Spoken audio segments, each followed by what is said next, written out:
झणझणीत आणि जिभेची चव वाढवणारी खानदेश प्रसिद्ध डाळ गंडोरी किंवा डाळ मिरचीची भाजी कशी तयार करायची ते आज आपण बघणार आहोत।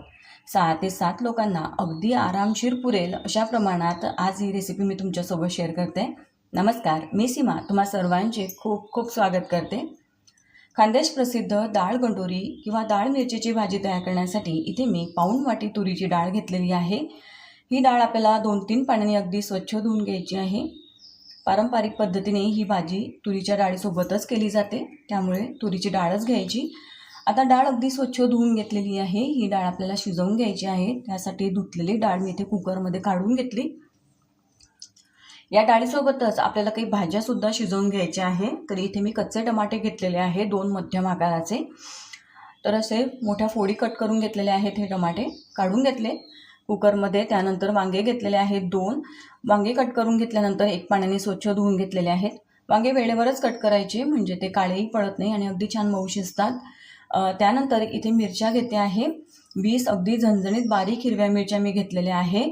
तुम्ही इथे बघू शकता मिरचीचे असे गोल आकारामध्ये मी तुकडे करून घेतलेले आहे। या गोल आकारात कट केलेल्या मिरच्यांना गंडोऱ्या असं म्हटलं जातं आणि ही भाजी आपण डाळीसोबत बनवतोय, म्हणून या भाजीला डाळ गंडोरी किंवा डाळ मिरचीची भाजी असं म्हणतात। त्यानंतर इथे आंबट चुका मी घेतलेला आहे, 1 जुळी आंबट चुक्याची आहे। आंबट चुका आणि कच्चे टमाटे तुम्ही किती प्रमाणात घेतले त्यानुसार भाजीला आंबट चव येते। तर तुम्ही इथे तुमच्या आवडीनुसार आंबट चुका कच्चे टमाटे कमी जास्त वापरू शकता, मात्र या घेतलेल्या प्रमाणामध्ये भाजी अगदी परफेक्ट तयार होते। त्यानंतर आता शिजण्यासाठी इथे पाणी घालते आहे। तर आपण डाळ घेतली त्याच्या 3 पट इथे आपल्याला पाणी घालायचं आहे। पाऊण वाटी मी इथे तुरीची डाळ घेतलेली आहे, त्यासाठी 3 वाट्या पाणी मी इथे घातलेलं आहे, कारण आपण इथे भाज्यासुद्धा वापरलेल्या आहे। त्या सगळ्या भाज्या छान शिजाव्या म्हणून पाणी असं 3 पट मी इथे घेतलेलं आहे। आता सर्व साहित्य थोडं खालीवर करून घेतलं। कुकरचं झाकण बंद करायचं आहे, कुकर गॅसवर ठेवायचं, गॅसची फ्लेम लो टू मिडियम ठेवायची आणि लो टू मिडियम फ्लेमवर 4 ते 5 शिट्ट्या करून सर्व साहित्य अगदी मऊ शिजवून घ्यायचं आहे। गॅसची फ्लेम सुरुवातीलाच फुल करायची नाही किंवा फुल फ्लेमवर हे सर्व साहित्य शिजवायचं नाही, कारण पाणी आपण थोडं जास्त घातलेलं आहे, मग ते फुल फ्लेमवर उतू जातं आणि हे सर्व साहित्य व्यवस्थित शिजत नाही। मग एखाद्या वेळेला खाली कुकर जळून सुद्धा जातं आणि व्यवस्थित हे सर्व साहित्य मग शिजत नाही। इथे आता कुकरचं झाकण मी काढून घेतलं, रवीच्या साह्याने सर्व साहित्य व्यवस्थित घोटून घ्यायचं आहे। अशा पद्धतीने हे वरण आपल्याला इथे तयार करून घ्यायचं आहे। ही भाजी म्हणजे वरणाचा एक प्रकारच आहे, मस्त चवीला खूप छान लागते। सूप म्हणून सुद्धा ही भाजी तुम्ही छान वाटीमध्ये घेऊन चमच्याने पिऊ शकता सूपसारखीच। आता शिजवून घेतलेल्या या सर्व भाज्या डाळी मी बाजूला काढून घेतलेल्या आहेत आणि भाजी तयार करण्यासाठी मोठी एक कढई ठेवलेली आहे। कढईमध्ये 3 पळ्या तेल घातलं। आता तेल छान कळकळीत गरम करून घेतलं, गॅसची फ्लेम कमी केलेली आहे आणि फोडणीसाठी 1 चमचा मोहरी 1 चमचा जिरं घातलं। त्यानंतर साधारण 10 ते 15 लसूण पाकळ्या, 1 इंच आल्याचा तुकडा छान ठेचून घेतलेला आहे। असा हा आलं आणि लसणाचा ठेचा तेलात घातला। त्यानंतर 3 तमालपत्र घालते आहे फोडणीसाठी। कढीपत्त्याची पानं घातली 10 ते 12। कांदा घालते आहे आता, 1 मध्यम आकाराचा बारीक चिरून घेतलेला कांदा घातलेला आहे। कांदा खूप जास्त घालायचा नाही। त्यानंतर कांद्यासोबत इथे थोडंसं हिंग घालते आहे। तर हिंग थोडासा उशिरा घालायचा, म्हणजे त्याचा सुगंध आणि चव कायम राहते। अगदी गरम तेलामध्ये जिरं मोहरीसोबत हिंग घातला तर तो जास्त करपतो किंवा जळून जातो आणि चव लागत नाही, म्हणून असा थोडा उशिरा घालायचा हिंग। आता हे सर्व साहित्य असं हलवून घ्यायचं आहे। कांदा खूप जास्त तांबूस होऊ द्यायचा नाही। हलकाच रंग चेंज झाला की मग यामध्ये आपण इतर साहित्य घालणार आहोत। आता तुम्ही बघू शकता कांद्याचा थोडासा रंग इथे चेंज झालेला आहे। गॅसची फ्लेम कमी आहे।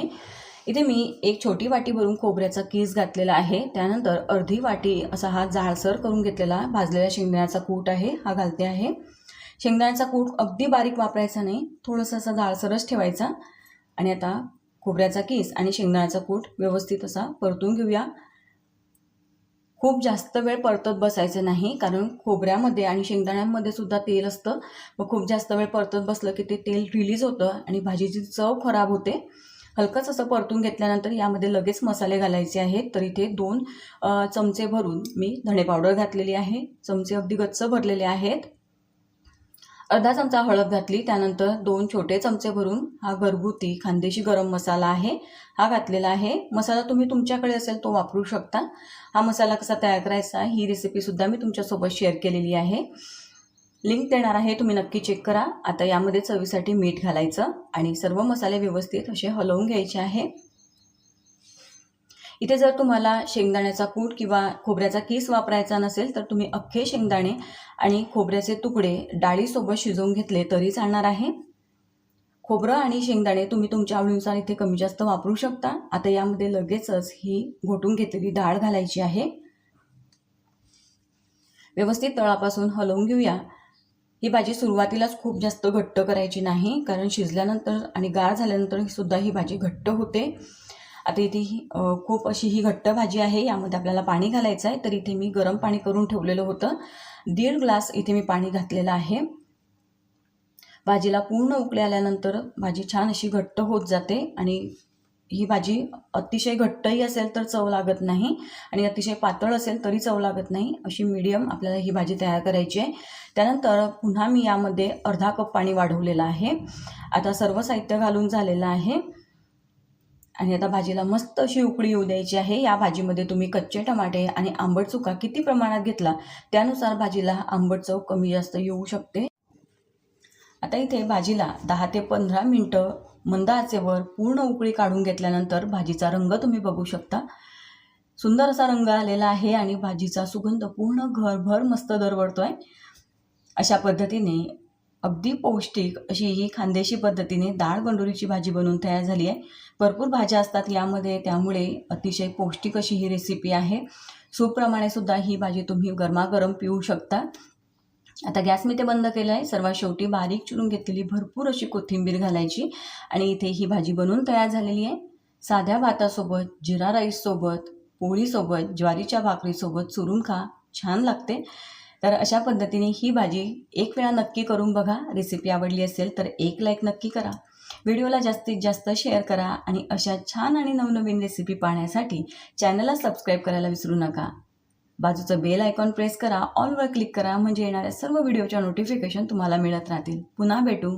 Bye bye.